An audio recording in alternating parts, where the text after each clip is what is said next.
Shalom Bapak Ibu Saudara serta anak-anak yang dikasihi Tuhan.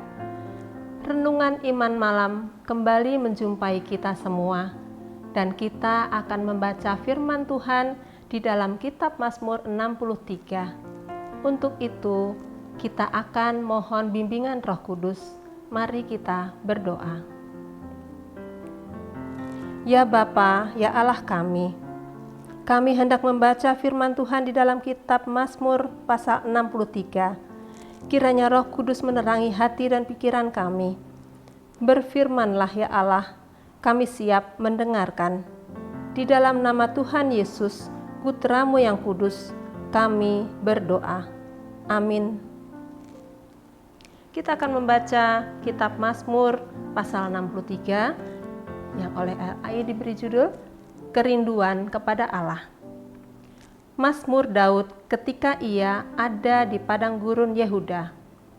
Ya Allah, Engkaulah Allahku, aku mencari Engkau, jiwaku haus kepadamu, tubuhku rindu kepadamu. Seperti tanah yang kering dan tandus, tiada berair. Demikianlah aku memandang kepadamu di tempat kudus, sambil melihat kekuatanmu dan kemuliaanmu. Sebab kasih setiamu lebih baik daripada hidup. Bibirku akan memegahkan Engkau. Demikianlah aku mau memuji Engkau seumur hidupku dan menaikkan tanganku demi namamu. Seperti dengan lemak dan sumsum, jiwaku dikenyangkan, dan dengan bibir yang bersorak-sorai, mulutku memuji-muji. Apabila aku ingat kepadamu di tempat tidurku, merenungkan Engkau sepanjang kawal malam, sungguh Engkau telah menjadi pertolonganku, dan dalam naungan sayap-Mu aku bersorak-sorai. Jiwaku melekat kepadamu, tangan kanan-Mu menopang aku. Tetapi orang-orang yang berikhtiar mencabut nyawaku akan masuk ke bagian-bagian bumi yang paling bawah. Mereka akan diserahkan kepada kuasa pedang. Mereka akan menjadi makanan anjing hutan. Tetapi raja akan bersukacita di dalam Allah. Setiap orang yang bersumpah demi Dia akan bermegah, karena mulut orang-orang yang mengatakan dusta akan disumbat.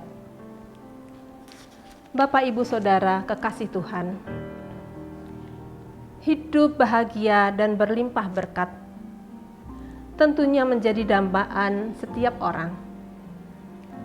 Tetapi siapa yang mengira bahwa yang terjadi justru kemalangan yang tidak dapat dihindari? Persoalan demi persoalan datang meski tak diundang. Penderitaan mendera tanpa kompromi. Saudaraku, setiap pergumulan hidup dapat berdampak kepada kehidupan rohani seseorang. Bersyukur jika dampak itu bersifat positif. Akan tetapi tidak jarang ia mengalami dampak negatif. Misalnya, merasa sendirian dan merasa tidak berguna lagi ketika menderita sakit yang tak kunjung sembuh. Merasa putus asa ketika mengalami kegagalan dalam studi, dalam bisnis, atau dalam persoalan ekonomi.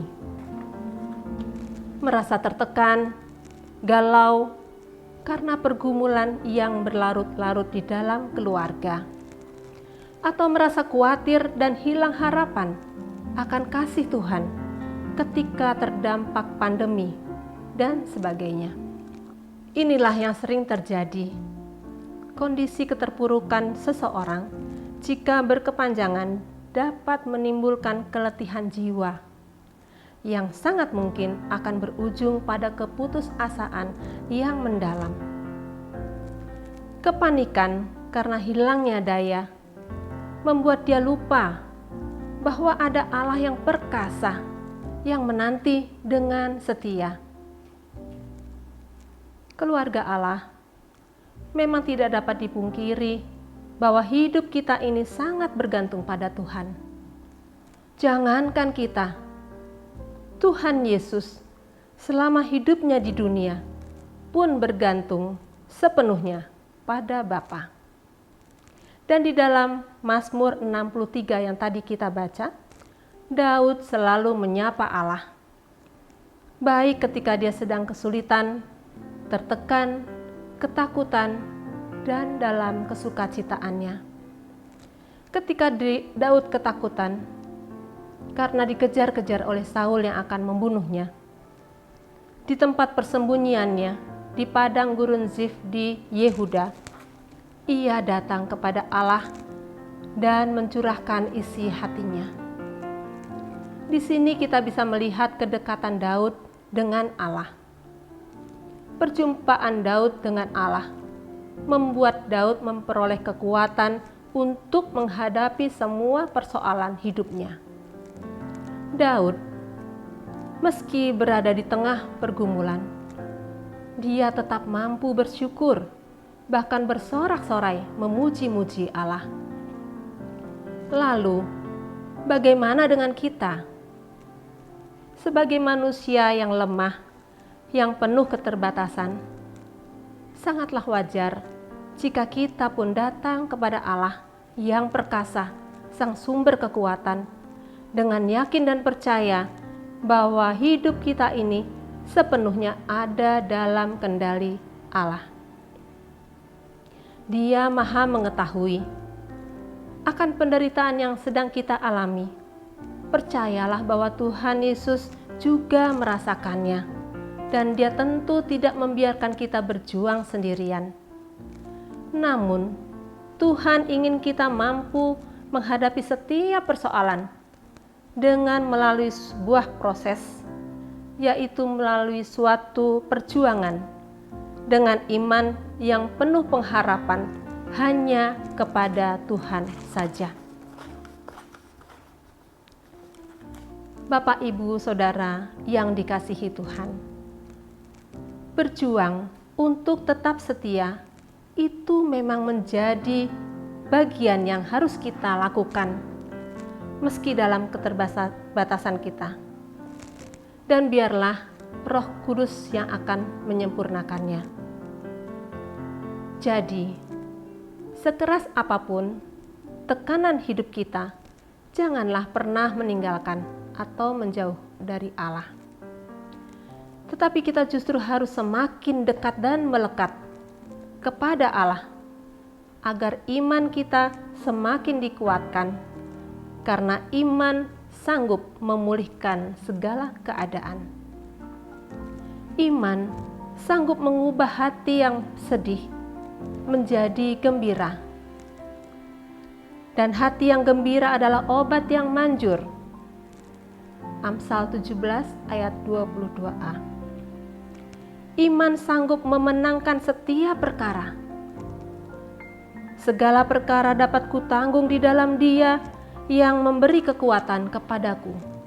Di dalam Filipi 4 ayat 13. Iman sanggup membuka pintu-pintu berkat. Diberikannya rezeki kepada orang-orang yang takut akan Dia. Ia ingat untuk selama-lamanya akan perjanjiannya. Mazmur 111 ayat 5. Dan di dalam Injil Lukas 8 ayat 48 ada tertulis, "Hai anakku, imanmu telah menyelamatkan engkau. Pergilah dengan selamat."